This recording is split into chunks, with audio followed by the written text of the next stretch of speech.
6th class science text బుక్లో next topic.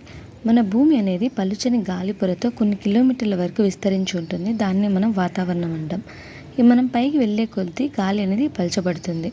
అందుకే పర్వతారోహకులు ఎవరైతే ఉంటారో వాళ్ళు పైకి వెళ్ళే కొద్దీ వాళ్ళకి ఆక్సిజన్ సిలిండర్ని మోసుకెళ్తారనమాట. గాలి అనేది అనేక వాయువుల మిశ్రమం. మనకి గాలిలో ధూళి కణాలు ఎప్పుడూ ఉంటాయి. వాటి ఉనికి అనేది ప్రాంతాన్ని బట్టి మారుతూ ఉంటుంది. మన ముక్కులో ఉండే వెంట్రుకలు, శ్లేష్మం అనేటి శ్వాస వ్యవస్థలోనికి ధూళి కణాలు రాకుండా అడ్డుకుంటాయి. గాలిలో గల వాయువులలో ప్రధానమైనటి నైట్రోజన్, ఆక్సిజన్. ఇవి 99% ఉంటాయి. కొద్ది మొత్తంలో కార్బన్ డైఆక్సైడ్, అలాగే ఇతర వాయువులు 1% ఉంటాయి. గాలి బుడగలు అనేటి నీటిలో కరిగి ఉన్న గాలి వలన ఏర్పడతాయి. మనం గాలి మర ఉంటుంది కదా, అది గాలి తిరిగేలా చేస్తుంది. దీన్ని బోరుబావి నుండి నీటిని తోడడానికి, పిండి మరక, విద్యుత్ ఉత్పత్తికి ఉపయోగిస్తాం. పడవ, గ్లైడర్, పారాషూట్, విమానాలు వంటి వాటికి కదలిక